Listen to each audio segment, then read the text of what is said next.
Warning: the following contains explicit language and subject matter that may not be suitable for younger listeners, church folk, and people who enjoy kale smoothies.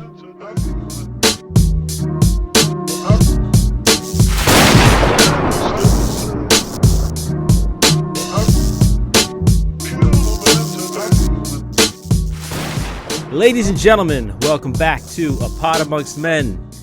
I am your host, Steve B. This is Coffee Break Conversations for the 21st Century. So we're here, episode 90, creeping up on 100.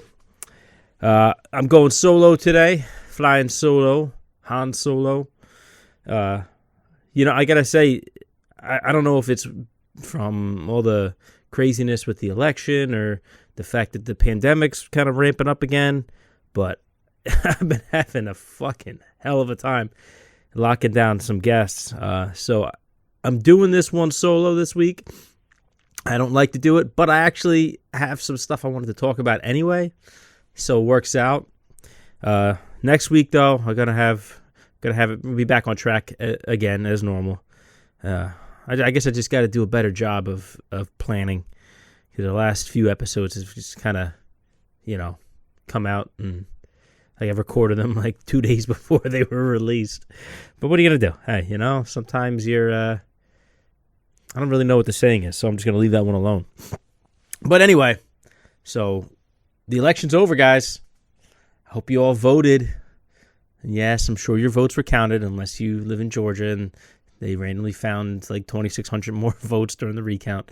But, I think over the course of the last 2 years doing this show, I've really made a conscious effort to try to stay away from politics until probably a few months ago, when things started to get real ugly, and, I couldn't keep my mouth shut anymore. And it's certainly not like I don't have strong opinions on politics. I just felt like it was unnecessarily divisive. This show was meant to be about bringing people together, and, as soon as you talk about politics, then you're going to lose up to half of your audience. I don't really think I was attracting too many conservative listeners, but, I would like to keep them, even though we may disagree pretty vehemently on, politics and policy and, things of that nature. I want this to be the bridge between, people from all different walks of life. So it's hard to do that when you're, trashing somebody's dear leader. But I got to say, he fucking sucked, and I'm glad he's gone. Not that I'm a fan of Joe Biden. I didn't want him in the primaries, but this is what we got. This is the dead hooker we're chained to. And you know what? It's still better than Trump. Sorry. I had this, it is what it is.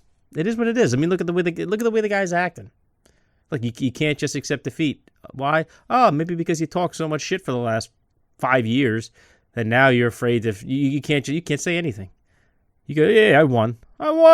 That's right, I won. Never mind the votes. I won. All right. Well, I wish it was that easy for the rest of us.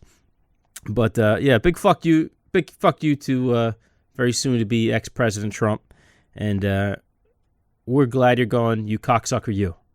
So, all right, I got that over with. That's all I had to say about that. And Joe Biden, we're gonna hold your feet to the fire, you cocksucker. Yeah, you're a cocksucker too. That's right. Okay, end of that. End of story. The reason, like the last episode I did, I had Retro on here. We were talking about bullying. It's really been stuck in my craw, this topic of bullying, because for the last 4 years, the president's been a bully. It is what it is. I mean, whether people want to admit it or not, that's why a lot of people like him, because they don't take shit. Well, I get it, but there's a right and a wrong way to do that, I think.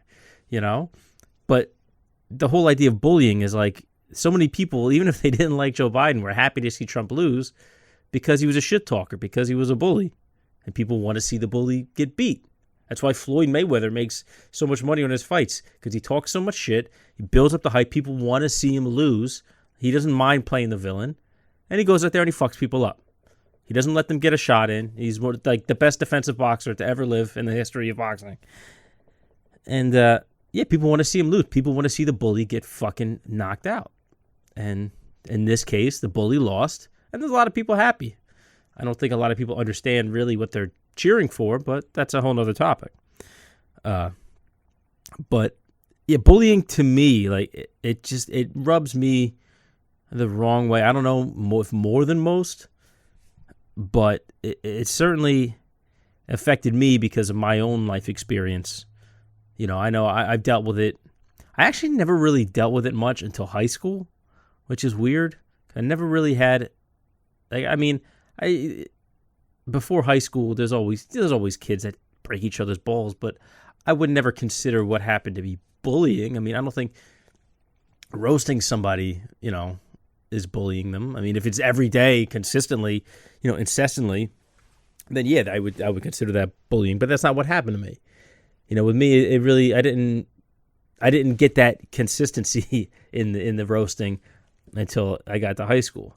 And I was a weird fucking kid, like do you remember Airwalks? You guys remember Airwalks, the skateboard shoes? I had a pair of Airwalks, they were like the obviously low rise, they were skater shoes, but they were like patent leather. And I don't know what I was thinking. I mean, I liked them. I thought they looked cool, but I don't know how I saw that working out in my head. Like I guess I kind of hoped it would be like some movie where it's like, oh man, that guy's got, look at those shiny shoes. Like that guy's brave. He's self-confident. Wink, wink. But it's like, yeah, he's self-confident. He's cool. He's somebody that I want to look up to. And in reality, what happens is you come in and you get the piss ripped out of you. They call you gay. They call you, what are you wearing those shoes for? Like, you look ridiculous. You look ridiculous. It's ridiculous. I mean, maybe they were a little bit, but I still have the right to wear what I want to wear, and I think everybody has the right to wear what they want to wear. And if you don't like it, go fuck yourself. That's a pretty easy, pretty simple, and I don't know who else would have a problem with that policy. But yeah, that whole bullying thing to me was, I take things very personally, and I can talk shit, but if you throw me on tilt like that, sometimes I get too emotional, I get too worked up, and the words don't come out right, and I stutter over my words. And after having that happen, more like repeatedly, then I just kind of learn, like, you know what, just don't even talk, because that might actually be better than saying something stupid and making it worse. So, I I feel the way I feel about bullying, and that is why I wanted to talk about that. And shout out to Retro, like I enjoy talking to him, and he comes from a different environment than me, like being out on the West Coast, but and also his kids are younger than mine.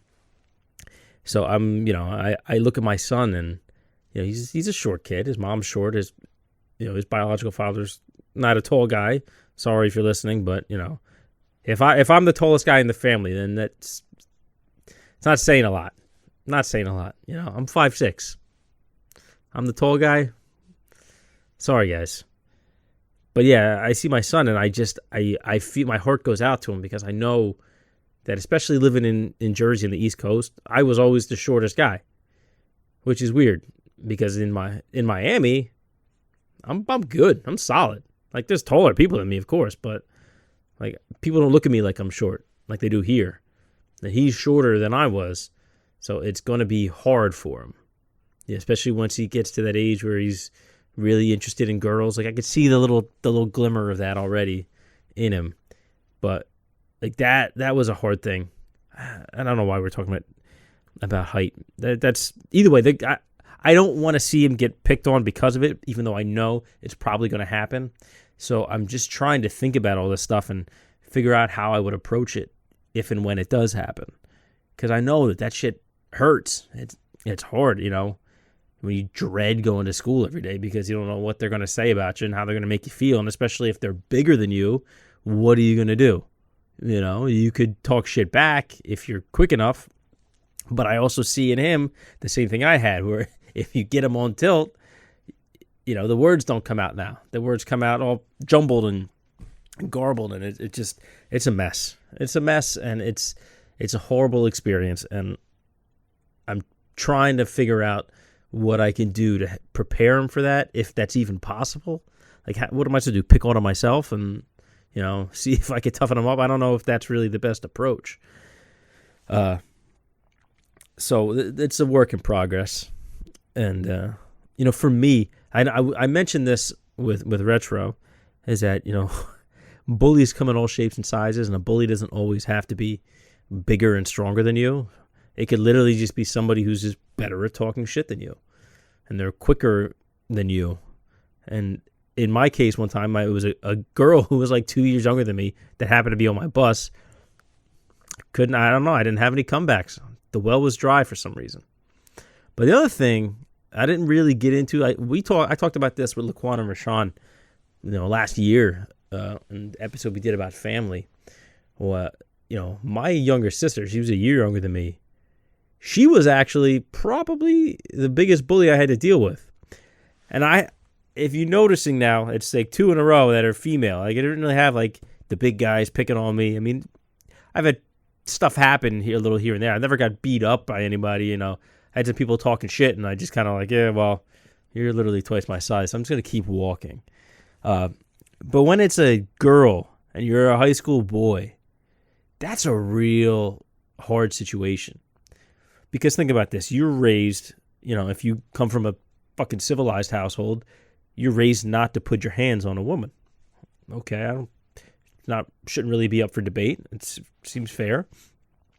But when someone like your own sister is just consistently talking horrific and like aggressive shit, what do you do?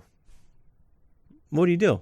If you don't have the comebacks, or they don't seem to be landing, when you do come up with them, what do you do? And in my case, because it was a family member, it wasn't like, at school you have a bully and you go home to escape it. I was coming home to it. So I was getting, roasted by this girl on the bus, and then coming home and, feeling like shit from having to deal with a terrorist of a sister. It is. I'm not going to pull punches on this one, even if she ends up listening. It is what it is. You know what you did. I think in some respects we were able to work past it, but, clearly the state of things now, I guess we weren't. Or maybe I wasn't. I think I think I wasn't. Because it does feel kind of emasculating. I'm bearing my soul here, so stick with me. I'm literally talking to a camera and a microphone right now, so you guys aren't really going to respond. But it's hard, because it seems like a no-win situation. Like, I don't have the snaps. I don't have the heat to come back. I get too pissed off, and my first instinct is to resort to physical violence, and I'm not going to do that. I've been raised well enough to know that that's not okay. That's not how you solve a problem. But I also don't have the capacity at that present time to snap back, so you're just in a losing position. And when it's at home, there's no escaping it. And that was one of the big reasons why when I was in high school, I moved out of my mother's house and I moved in to my parents' house, or my father's house in Pennsylvania, which ended up being a mistake in itself. But that's a topic for another conversation, for another podcast. But I've talked to Betty, my wife, about this, and it's amazing how you could talk to a spouse or partner about stuff that you've thought about your whole life, and then all of a sudden you say something or they say something one way that's a little different, and it changes your whole perspective and your whole understanding of the thing. Like, I never understood why I wasn't as close with my mom as maybe my sister is. And I realized it's because, I don't think my mom is a fool. I don't think she was blind to the way my sister was, but she kind of had this policy where she didn't want me to see my sister getting in trouble, because she didn't want to see me, I guess, like, take joy and schadenfreude in that. And vice versa, obviously. Like, that was between whoever was in the shit and my mom.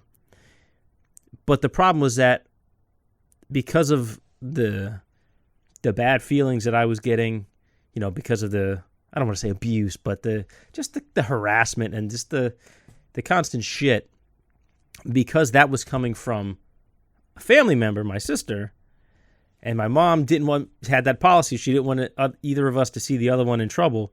It kind of felt like the one person that was supposed to be on my side wasn't.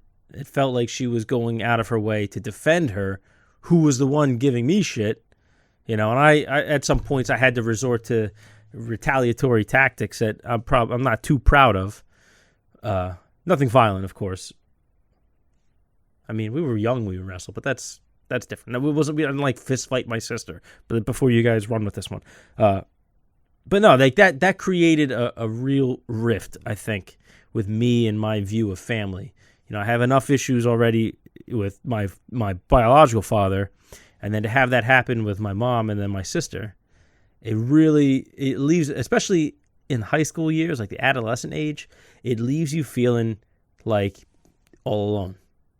Really all alone. And I kind of internalized that through most of my life after that. And I don't want to, I don't want to depend on people, and I don't trust people, and I'm always very skeptical about family. People say, "Oh, they're family, you got to love each other. It's family, it's blood." And I always had to, like, so what? Like, I've seen family and blood-related people fuck each other over worse than I've seen anywhere else. Realistically, I mean, I know everybody's family is fucked up in some way, but, if family is so important, why, it seems like nobody else cares. So why do you expect me to? Like, I'm going to go take care of myself. I'm not going to ask you guys for anything, which most of the time I'm good with. There was a few times when I did ask for stuff, but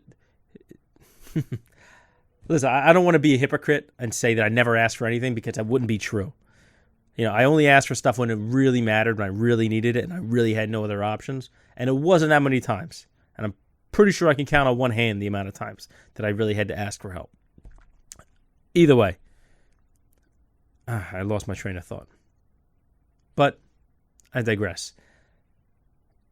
Because of that issue with the bullying, I had a very, a different angle on it, because it was coming from home instead of from an external source, that it created problems. And, me and my wife have talked about this, and it wasn't like she said, "Oh, your mom," she was, it was nothing like that. Like, she was just saying, "So this happened, is that maybe why you feel the way you feel?" "Oh, yeah." And I've never talked to my mom or my sister about this, so this is kind of something I carried. And this right now is probably the most I've talked about it, so I'm kind of just laying it all out there. But yeah, I mean, if you guys, I don't know if anybody else had any kind of experience like that. It sounds, it's a little bit humiliating, maybe more than a little bit. But it's like, "Oh, my bully was my little sister." It's like, it sounds so silly, but hopefully I did a good enough job of explaining it, so you guys can kind of see where I was coming from as a young man who's kind of trying to navigate his way through a complicated world. Anyway, plowing ahead. So what else is happening? Yeah, so I know I've talked about my son's YouTube channel, Dimension Boy. We've been hitting a bit of a wall with that, because he wants to stream these videos of him playing this game Roblox. It's just like an online game. But the problem is, he plays it on the phone and not on the computer. So when I set it up on my wife's computer for him to play, and I could screen capture the game footage, for whatever reason the connection lags so much that the video ended up being no good. And we've done this twice now. We've recorded entire videos and haven't been able to use any of it. And it's really fucking frustrating. And I've been having enough problems with my computer. I don't know if anybody else uses a Mac, but I did this upgrade for the operating system, for the OS, for the Catalina, if you guys are familiar with it. And it shot everything I was doing to hell. So I had to revamp everything. I lost saved files, the programs I used that I finally figured out and got like proficient with. Half of those programs I can't use anymore. So, I got some new stuff, some new software, spent a little bit of dough. And hopefully I can get past this learning curve and figure out how to use it well enough that it's not a fucking struggle every time I want to put out a podcast. So I'm recording this one now on Adobe Audition. So far, so good. I tried it the other day. I actually recorded the No Good episode of Dimension Boy with this, and it came out pretty good. I just got to get more used to using it. You know, it's like anything. You got to toy with it a little bit, figure out where shit is. Me and Ben P., you remember him from an earlier episode? Was my apprentice at work. We were talking about it, and it just takes time. You just got to sit there and actually say, all right, what's this? Let's see what this does. You could watch videos till you're blue in the face, but you're never going to remember it. It's the action that, you know, I don't want to call it muscle memory, but it kind of like tramps down, makes a path through those neural pathways. You know what I mean? Like it's a well-worn path after a while. You get used to doing it, and that's how you learn. Okay. Plowing ahead. Don't know if you guys are aware of this, but the fashion magazine Vogue recently had an issue. On the cover was Harry Styles of his former One Direction fame. If you guys are unfamiliar with him, singer, pop singer guy. He was in Dunkirk. He acted a little bit. From what I understand, he was pretty good in that. I didn't see it, so I can't pass judgment. I can't say for myself. Anyway, some folks didn't take too kindly to the fact that Mr. Styles posed for his cover photo in a dress, in several dresses in some of the photos. Oh, well, you know, it's the death of masculinity and, you know. Fast forward, I'm going to find the actual quote. And we're back. Okay. So, the usual suspects are at it again, to say the least. Candace Owens, Ben Shapiro, these fucking bad faith Twitter trolls. Professional Twitter trolls is what these people are. I'm sorry if you like them, but that's what they are. That's the whole thing, is they just toss a grenade into Twitter with some fucking rude, I don't want to say rude, but it's just like douchebaggery, just asshole comments. Like what? So anyway, here's what Candace Owens said. She sees the picture, it gets her upset to see a man in a dress. She says, "There is no society that can survive without strong men." Not that opposed to that part, but it continues. "The East knows this. In the West, the steady feminization of our men at the same time that Marxism is being taught to our children is not a coincidence. It is an outright attack. Bring back manly men." So, apparently we're under attack now. You know, I've been hearing, the typical douchebags sounding the alarm like on this stuff for years, and yet here we are. I mean, listen. How is this different from, our parents' generation? Cut your hair, hippie. It's the same shit. It's literally just squares who look at something they don't understand and get upset. I mean, essentially that's what it is. Why do you care that this guy took a picture in a dress? Honest question. Why do you care? Does it affect your life? Does it suddenly mean that now everybody has to wear a dress? I didn't get my dress in the mail. My wife's don't fit me. My mother-in-law's don't fit me. So I'm waiting for mine in the mail. Otherwise I can't wear mine. I don't want to get in trouble. It doesn't matter to you. Why do you give a shit? Because, let's go back. How about David Bowie? How about Freddie Mercury, who was gay? So it may be a little different for him. How about Dennis Rodman? Even Vin Diesel? How about, I don't know. There's a lot. How about Prince? How about Prince? Guys have been doing this stuff forever. And guess what? There's still men. There's still manly men. There's men that embrace more of their feminine side, which is also fine. It doesn't matter to you. And if you see it as a threat, it's because you're small-minded. It's because you're closed-minded. It's probably because you're harboring some kind of prejudice, against anybody who doesn't conform to what your idea of masculinity is.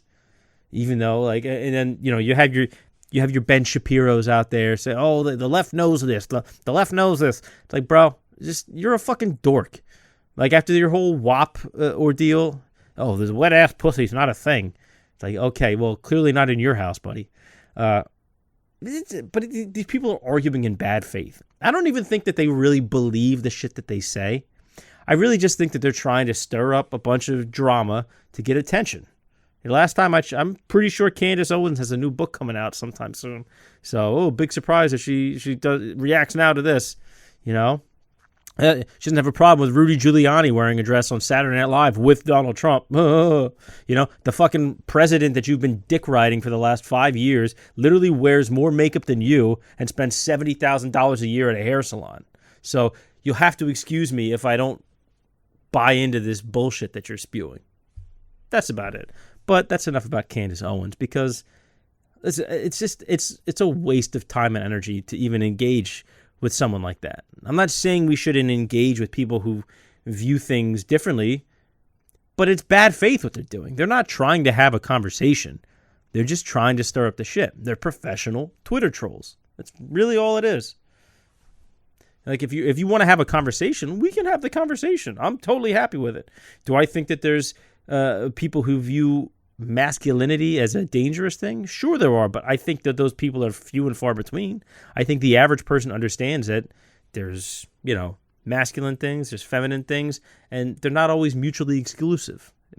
Mutually exclusive. It's like one of those words, you say it and you can't help but sound drunk. And I'm sober as a judge right now. But so what if the guy wears a dress? Eddie Izzard is one of my favorite comedians of all time. Literally does hour-plus long stand-ups in drag. I mean, he legitimately says he's a transvestite, which is, that's his thing. But it's like, is he not a man? Honest question. Is he not a man? You don't have to like it, but leave these people alone. They're not doing anything to you. What do you care? Why do you care?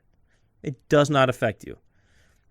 Does your manly man that you were seeing before, does he now suddenly think he has to wear a dress because Harry Styles wore one in a magazine? I'm going to guess no. So why does it bother you? Does it make you feel insecure? Does it make you feel insecure? Maybe he looks better in a dress than you. I'm just asking. I don't know. It's possible. I've never seen him in a pantsuit. Maybe we can make a legit comparison. Why not? For funsies, it'll be a fun exercise, fun thought experiment. But it's just stupid, and like I'm glad that as far as like the Twitter universe goes, most people generally seemed on the same page with all that. Kind of like, yeah, you're stupid. Shut up. Goodbye. Now, I will say this regarding that whole drama. Excuse me. I'm going to chop that out. Anyway. So I will say this. Not necessarily in defense of Ben Shapiro and Candace Owens, but a lot of the people I saw that were, I think I think a lot of the people I saw that were going after them and trying to roast them, they're not actually engaging in an argument. You're not saying why they're wrong. You're not making an argument. You're saying, "Oh, you're pathetic. Like you're disgusting. You guys are the worst people ever." It's like, well, why? You don't just say that. You're not dunking on anybody you're just chiming in. You're just the guy in the back. Yeah. And you're not saying anything. You're not making any points. Like, so what are you chiming in for? Like, that's not an argument. And that's the problem that, people on the left, like my team, even though I'm not, I don't really like to be on a team, but you know what I mean? Like, you're not engaging in the argument. You're just trying to shut it down. So those ideas essentially are going unchallenged. You're just trying to quiet them down. You're trying to shut them up, even though it never works. Those ideas are still out there. And by not challenging them, I'm going to get this right, guys. I'm going to get this right. By not challenging them, They just go uncontested and get bigger, and they grow wider, and they spread more. And then next thing you know, you have this shit. That's just my opinion. So if you guys are at home or at work or in the car, cursing at the radio, telling me to go fuck myself, well, okay. Maybe you got a point there. I don't know.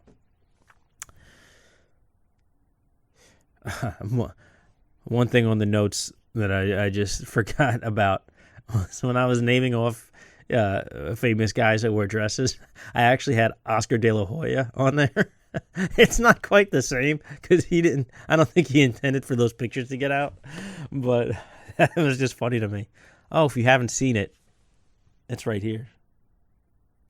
There he is. Look at that beautiful man. Always so fierce. Anyway, sorry, Mr. De La Hoya. I hope you don't see this. I don't have a lot else for tonight. That was just some things that were going through my head. Yeah, people, COVID's still going on out there. I don't care if you believe in it or not. It believes in you. So please be careful. Please be safe. Take all the precautions. Cover your fucking mouth. Cover your fucking mouth. It's my Dane Cook impression. Yeah, guys, just, if we have to do another lockdown, don't fuck it up. Let's try to get this one right, please. Please. Anyway, I think that's all I got for you guys tonight. That and a lot of gas. I'm very gaseous lately. It's probably the weight. It's the weight. If you guys could go back and look at all the pictures since the video started, you see the steady weight gain. I've even gained weight in my beard, if you guys have noticed. One thing I was curious about with a beard, when can you start shaping it? You see the guys with these perfect straight line beards. How long does it have to be before you could do that? Because I don't like the frizziness, the frizzy look. I keep hitting the microphone. I don't want it to be all bushy like some douchebag. I like the word douchebag tonight. But no, I want it to look neat. I want it to look nice. I want it to be thick. So I guess I still have a little more to go. And I have this beard oil. You put it in right after you get out of the shower. You pat it dry a little bit, and you put the beard oil in, and it basically keeps the beard from getting crunchy, and the hair gets real stiff and crispy almost. Keeps it a little softer, makes it smell nice. A lot of guys apparently forget to wash their face under the beard. I didn't know that was possible. What are you doing? You probably didn't wash your face before, I would venture to guess. If all of a sudden now the presence of a beard is stopping you from doing that, I feel like it probably wasn't a big part of your routine before that. But that's just an assumption. Okay, guys, so we're going to be back next week, as usual, with some guests. Well, I don't know if next week, I don't know which episode's going to come out, because I'm going to have a few on deck now. Like I said, back on track. Goddamn right. But, yeah, I hope I didn't bore you guys too much, and I hope this wasn't a waste of your time, my solo episode, but I'll be a little back to normal. Like I said, coming up on 100 episodes, probably early in the new year, we'll hit it, and maybe you guys should send me some ideas. Let me know what you think we should do for episode 100. I got the studio. It's been sitting pretty empty now since COVID started. It's kind of a shame, but it's also been nice because I can get people from all over the place that don't have to drive here. But yeah, I like having people here, man. It's fun. That's the whole point of this thing. Right now it's used mostly for my son to do his schoolwork. And let me tell you what, me and that young man are going to have a very stern conversation when I go in the house, because I came out here and he's got these oil crowns. I don't know why he has them. I don't know why they even exist outside of an art class. But he ground them into the carpet. Pink, all these big pink spots now on the carpet. These things were everywhere. And not too proud to say that I may have shouted a few choice words, some obscenities. Being a christened man, I don't feel comfortable saying them on the podcast. No, just kidding. I cursed. I was motherfuck this, son of a bitch that. But yeah, I'm going to talk to him. That's not okay. You know, it's my fucking studio. You got to take care of it. Anyway, guys, that's all I got for you, for real. I'll see you next week. Make sure you guys watch this, or if you're watching this video on YouTube now, make sure you hit subscribe, like. That matters a lot. And if you're listening, whether it be iTunes, Spotify, Google Play, Stitcher, SoundCloud, iHeartRadio, Amazon Music, Amazon Podcasts, we're there. Yeah, make sure you subscribe to the show. If they have a rating, like on iTunes they do, make sure you give us a good rating. Don't give us a bad rating. If you don't like the show, don't give us anything. And just stop listening. But if you like the show, even a little bit, give us a really good rating. It seems dishonest, but no, trust me. It's good. It's good. It's good for the country. It's good for the show. It's good for you. Good for me. It's good for everybody. No, for real. But seriously, guys, thank you for listening. Also, if you still got stickers, guys. Can you see? You see it? $3. 3. 1, 2, 3. Why don't you guys buy one? Would help. I don't have shirts. I don't have hoodies. I don't have mugs. This is not the Three Ninjas. I'm not as ambitious as Dom, Hesh, and Bobby. So all I got is stickers. $3. I'll send it right to your house. And I won't show up. It's just going to be the envelope. I'm not going to drop it off. I'm not going to stalk you. I'm not going to sit outside the window. I'm not going to go try to climb over the fence. I'm not going to try to climb in the basement. I'm just going to mail it to you, and that's it. End of transaction. Okay? Have no fear. I'm going to be responsible with that information you give me. I promise. And I guess I shouldn't be surprised now if I don't get any orders. But anyway, thanks again for listening, guys. We will see you next week.